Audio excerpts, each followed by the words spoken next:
Before helmets, hockey was not protected by technology. It was protected only by instinct. One fall could break your face. One stick could blind you. One collision could end your night in silence. This was not the polished sport we know today. This was ice, wood, speed, and exposed bone. To understand this danger, you have to go back to a colder world, before arenas became temples of modern sport. Long before the NHL, hockey belonged to frozen rivers, schoolyards, military towns, and rough winter streets.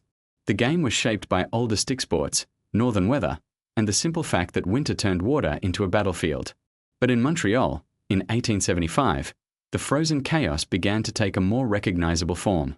Inside the Victoria skating rink, an organized indoor game helped shape the future of hockey. The rules were young. The rink was enclosed. The ice was hard. And the players had almost nothing protecting them. This was the moment hockey began to become modern, without becoming safe. There were no face shields. No calles. No plastic shells. No medical protocols waiting behind the bench. Every player stepped onto the ice with the same fragile defense, balance, reflex, and luck. The first survival rule was simple: never stare at the puck for too long. Because the moment your eyes dropped, another body could arrive from the blind side. The boards were not padded walls. They were timber, pressure, and punishment. A collision was not only possible. In the tight geometry of the rink, it was almost expected. A stick could rise by accident. A skate could catch wrong. A shoulder could become a weapon.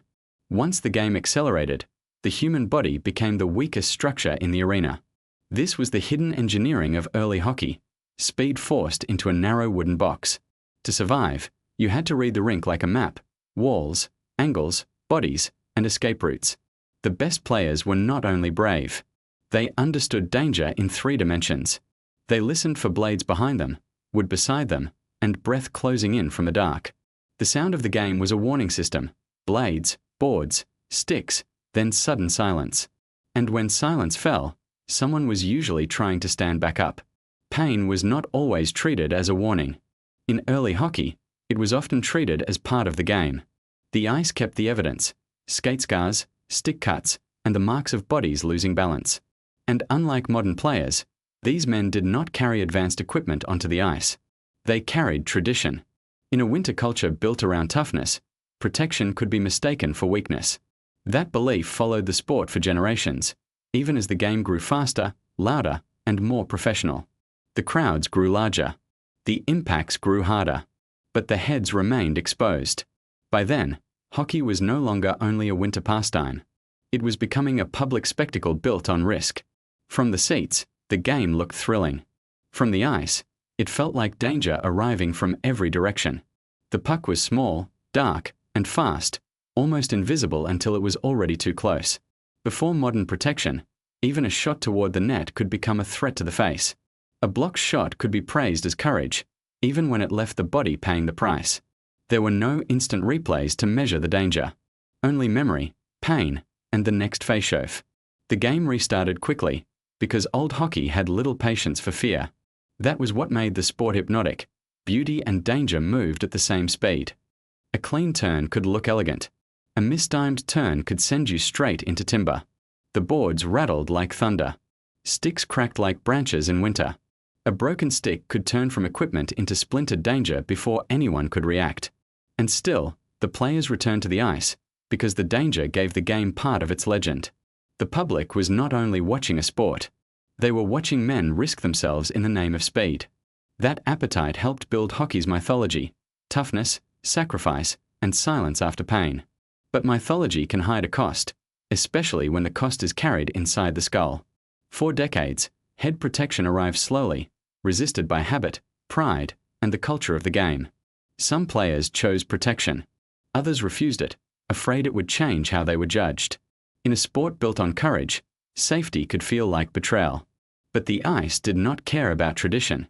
The boards did not care about pride. Every generation learned the same lesson: the game was faster than the body was built to survive.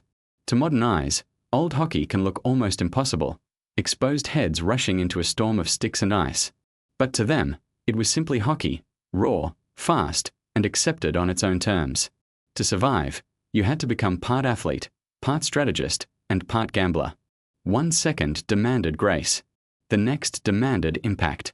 And the body had to answer before the mind could finish the question. The most dangerous hit was not always the one you saw. It was the one hidden by speed. If you misread the geometry of the rink corrected you violently. This was not only a test of toughness. It was a test of spatial survival. You had to survive the opponent, the ice, the crowd, and the culture telling you not to protect yourself. And still, the sport became beloved, because danger made every successful play feel earned. A goal was not just skill. It was survival through chaos. A clean escape from the boards could feel like outrunning disaster. But freedom never lasted. Hockey always pulled the body back into contact. As the sport spread, the old code followed it from frozen ponds into professional arenas. What began as winter recreation became a stage for rivalry, identity, and national pride. The players were not only competing against each other, they were competing against the cold itself. Numb fingers weakened the grip. Frozen lungs burned. Tired legs made every collision more likely. On natural ice, danger changed shape. Cracks, snow, and rough patches could become invisible traps. A modern rink is engineered for control. Early hockey often began where nature allowed it. That made the sport feel ancient before it ever became professional, a contest between people, weather, and ice. Then the game entered buildings, rules, leagues, and tickets, but the old danger stayed on the ice. Inside, the crowd made everything louder: the skates, the boards, the courage, and the fear. Each cheer rewarded not just skill, but the willingness to keep moving after impact. This is where the myth hardened. Real hockey players did not hesitate, complain, or protect themselves too much. But tradition is not armor.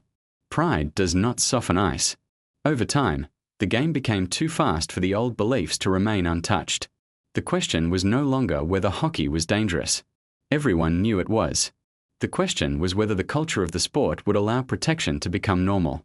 For some, a helmet was protection. For others, it was a public confession of fear.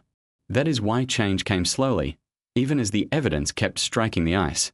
By 1979, the NHL required helmets for new players entering the league. But the rule did not erase the past. It revealed how long the past had survived. Veterans could still continue without helmets, carrying an older age into a changing world. They became living reminders of a time when protection was optional, but impact never was. Today, the helmet feels inseparable from hockey. That makes the older game even more haunting. Because once you remove the helmet, every play becomes more intimate, more fragile, and more frightening. The audience sees the sport. The player feels the consequences. That is the secret tension behind early hockey. Spectacle above, sacrifice below. The game asked men to move like machines while protecting themselves like athletes from another century. And that contradiction made every match a negotiation with risk. You could win the puck, lose your balance, and meet the hard truth of the ice in the same heartbeat. You could hear the crowd cheer before you understood whether you were hurt. And then, if you could stand, the game demanded you continue. That was the brutal contract of hockey before helmets, courage in exchange for exposure. The sport survived because players accepted the danger. But players survived only when danger spared them. Looking back, the question is not only how they played so fast, it is how they dared to play at all. Because without helmets, every shift carried the same invisible question. Would your instincts be fast enough before the ice, the boards, or another body found you first? Could you keep your head clear when nothing protected it?